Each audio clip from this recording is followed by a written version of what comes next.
त्रयोदशोऽध्यायः अरिष्टचिंता। श्लोक 1। बालक का जन्म होने पर पूर्व पुरुष प्रथमतः उसके आयुष्य का विचार करते थे, उसके अनंतर अन्य फल का विचार करते थे। जातक के जन्मांग के शुभाशुभ फल का अन्वेषण ज्योतिषज्ञों द्वारा कराना चाहिए। श्लोक 2। कतिपय विज्ञजन आधान काल को कुछ शीर्षोदय काल, जब बालक का सिर माता के शरीर से बाहर निकल आए उस काल को, कुछ लोग जब बालक भू स्पर्श करे उस काल को, तथा कुछ नालोच्छेद काल को जन्म काल के रूप में ग्रहण करते हैं, क्योंकि नालोच्छेद से ही जातक माता के गर्भ से पूर्णतः विलग हो जाता है। श्लोक 3। जन्म से 12 वर्ष पर्यंत मनुष्यों की आयु का विचार निश्चय पूर्वक करना कठिन है, क्योंकि इन 12 वर्षों में बालक माता पिता द्वारा पूर्व जन्म में किए गए पापों के फलस्वरूप या बालारिष्ट के कारण मृत्यु को प्राप्त होता है। श्लोक 4। जन्म से 4 वर्ष तक जातक माता के द्वारा पूर्व जन्म में किए गए पापों के फलस्वरूप मृत्यु को प्राप्त होता है।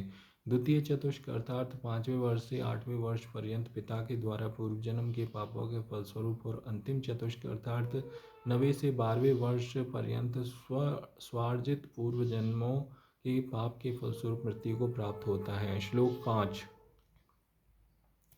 चांद्र गणनानुसार बालक के जन्म दिवस पर उक्त दोषों के समन हेतु जप होम आदि आयुष्य प्रदान करने वाले विहित कर्मों का आयोजन और औषधि आदि के द्वारा पिता को जातक की रक्षा का उपाय करना चाहिए। ऐसा उसकी 12 वर्ष की आयु पर्यंत करना चाहिए। श्लोक 6। जन्म काल से 8 वर्ष पर्यंत बालारिष्ट, 9वें वर्ष से 20 वर्ष पर्यंत योगारिष्ट होता है, 32 वर्ष तक अल्पायु, 70 वर्ष तक मध्यायु और 71वें वर्ष से 100 वर्ष तक पूर्णायु होती है। श्लोक 7। मनुष्यों की पूर्णायु 100 वर्ष को 3 से भाग देने पर प्राप्त 3 खंडों, प्रत्येक खंड 33 वर्ष 4 मास के प्रथम खंड अल्पायु, द्वितीय खंड मध्यायु और तृतीय खंड दीर्घायु कहलाती है। आयुष्य की यह व्यवस्था सर्वमान्य है। श्लोक 8। जन्म काल में दिन मृत्यु, दिन रोग या विषघटी संज्ञक कुयोग उपस्थित हो तो जातक शीघ्र ही मृत्यु को प्राप्त होता है।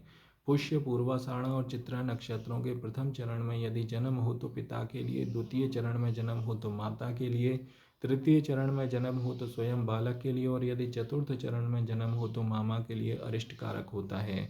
जन्म लग्न यदि शुभ ग्रह से युत दृष्ट न हो और जन्म के समय मूल नक्षत्र का प्रथम चरण हो तो पिता का, द्वितीय चरण हो तो माता का, और यदि तृतीय चरण हो तो समस्त कुल का नाश होता है। किंतु यदि मूल के चतुर्थ चरण में जन्म हो तो धन संपदा आदि की वृद्धि होती है। आश्लेषा नक्षत्र में इसके विपरीत फल होता है, अर्थात प्रथम चरण में जन्म हो तो श्री वृद्धि, द्वितीय चरण में जन्म हो तो कुलनाश, तृतीय चरण में जन्म हो तो माता का, और चतुर्थ चरण में जन्म हो तो पिता का नाश होता है। श्लोक 9। लग्न के अंतिम अंशों में जन्म हो और लग्न के उक्त अंश पाप ग्रह से युत या दृष्ट हो तो जातक सद्य मृत्यु को प्राप्त होता है। गंडांत काल में जन्म होने से पिता, माता और स्वयं जातक के लिए मृत्यु कारक होता है। यदि बालक जीवित रह जाए तो राजा के समान ऐश्वर्यशाली होता है। चतुसंधियों मीन मेष, मिथुन कर्क, कन्या तुला, धनु मकर, ये चतुसंधियाँ हैं। ये जन्म लग्न यदि पाप ग्रह से युत या दृष्ट हों तब भी जातक की शीघ्र मृत्यु होती है। यदि मृत्यु भागस्थ चंद्रमा दशम या अष्टम भाव में स्थित हो तब भी जातक शीघ्र ही मृत्यु को प्राप्त होता है। श्लोक 10। मेषादि राशियों में चंद्रमा का क्रमशः 26, 12, 13, 25, 24, 11, 26, 14, 13, 25, 5 और 12वां अंश मृत्युपद होता है। श्लोक 11। कतिपय अन्य शास्त्रकारों के अनुसार मेषादि राशियों में चंद्रमा के क्रम से 8, 9, 22, 22, 25, 14, 4, 23, 18, 20, 21 और 10वां अंश मृत्यु भाग होता है।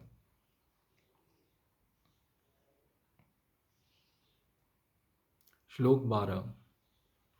यदि पाप ग्रह केंद्र 1, 4, 7, 10वें भाव में अथवा अष्टम भाव में स्थित हों, लग्न और अष्टम भाव में स्थित हों, लग्न और सप्तम भाव में स्थित हों, लग्न या चंद्रमा पाप ग्रहों के मध्य स्थित हों, बलहीन चंद्रमा के साथ त्रिक 6, 8, 12वें भाव में स्थित हों। पाप ग्रहों से युक्त चंद्रमा यदि लग्न, सप्तम, नवम और पंचम भावों में स्थित हों अथवा सप्तम और अष्टम भाव पाप ग्रहों से युक्त हों और शुभ ग्रहों से युत या दृष्ट न हो तो जातक शीघ्र मृत्यु को प्राप्त होता है।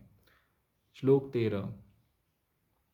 जन्म राशिश अथवा जन्म लग्नेश निर्बल होकर दो स्थान 6, 8वें, 12वें भाव में जिस राशि में स्थित हो, मेषादि क्रम से उनकी संख्या तुल्य वर्ष में जिस राशि की दृष्टकाण में स्थित हो, यदि दृष्टकाण पति उक्त स्थानों में दुर्बल होकर स्थित हो उस राशि के संख्या तुल्य मास में, तथा जिस राशि के नवांश में स्थित हो उस राशि के तुल्य दिन में, इनमें लग्नेश चंद्रमा की राशियां उनके दृष्टकाणेश और उनके नवांशेष में जो सर्वाधिक बलवान हो उसके अनुसार वर्ष में, मास में अथवा दिनों में जातक पंचम और अष्टम भावगत पापग्रह के अनुरूप अरिष्ट व्याधि से मृत्यु को प्राप्त होता है।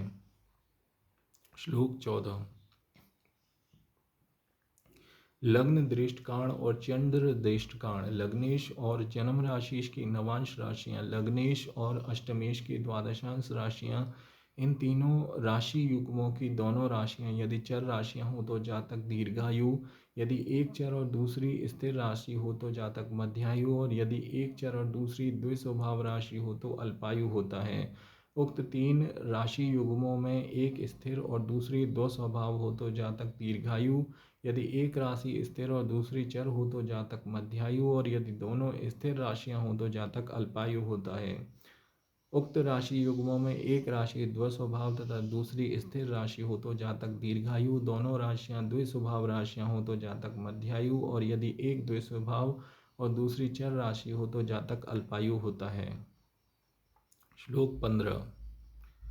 लग्नेश और शुभ ग्रह यदि केंद्र लग्न, चतुर्थ, सप्तम और दशम भाव में स्थित हो तो जातक दीर्घायु, यदि पर्णफल द्वितीय, पंचम, अष्टम और एकादश भाव में स्थित हो तो मध्यायु और यदि वे आपोक्लिम तृतीय, षष्ठ, नवम और द्वादश भाव में स्थित हो तो जातक अल्पायु होता है। उक्त स्थितियों में यदि अष्टम भाव के स्वामी और पापग्रह स्थित हों अर्थात केंद्र, पर्णफल और आपोक्लिम में स्थित हों तो जातक क्रमशः अल्पायु, मध्यायु और दीर्घायु होता है। जन्म राशि चंद्राधिष्ठित राशि के स्वामी और चंद्रमा से अष्टम भाव के स्वामी, लग्नेश और लग्न से अष्टम भाव के स्वामी तथा लग्नेश और सूर्य यदि परस्पर मित्र हो तो जातक दीर्घायु, यदि सम हो तो मध्यायु और यदि परस्पर शत्रु भाव रखते हो तो जातक अल्पायु होता है।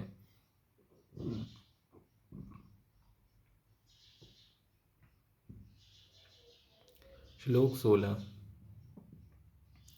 लग्नेश और लग्न नवांशेष लग्न से और नवांश राशि से अष्टम राशि के स्वामी की अपेक्षा अधिक बलवान हो तो जातक दीर्घायु होता है। इसके विपरीत यदि उनके अष्टमेश बलवान हो तो जातक अल्पायु होता है। इसी प्रकार जन्म राशिश और जन्म राशिश के नवांशपति यदि जन्म राशि और अपनी नवांश राशि से अष्टम राशि के स्वामी की अपेक्षा अधिक बलवान हो तो जातक दीर्घायु अन्यथा अल्पायु होता है। श्लोक 17। अष्टम भाव का स्वामी लग्नेश की अपेक्षा अधिक बलशाली होकर केंद्र में स्थित हो और अष्टम और द्वादश भावों में पाप ग्रह स्थित हो तो जातक अल्पायु होता है। यदि मध्यायु और दीर्घायु भी प्राप्त कर ले तब भी वह कष्टमय जीवन ही व्यतीत करता है। श्लोक 18। यदि जातक अल्पायु हो तो शनि, बृहस्पति, सूर्य और चंद्रमा के स्पष्ट राश्यादि भोगों की योगज राशि में गोचर का शनि यदि अपने प्रथम चक्र में भगण में जब आता है तो जातक को मृत्यु देता है। यदि जातक मध्यायु हो तो द्वितीय भगण में उक्त योगज राशि में शनि के आने पर जातक मृत्यु को प्राप्त होता है। यदि जातक दीर्घायु हो तो अपने तृतीय भगण में शनि के उक्त योगज राशि में आने पर जातक की मृत्यु होती है। उक्त योगज राशि में शनि के प्रवेश के समय यदि अशुभ दशांतर दशा उपस्थित हो तभी मृत्यु संभव होती है। श्लोक 19।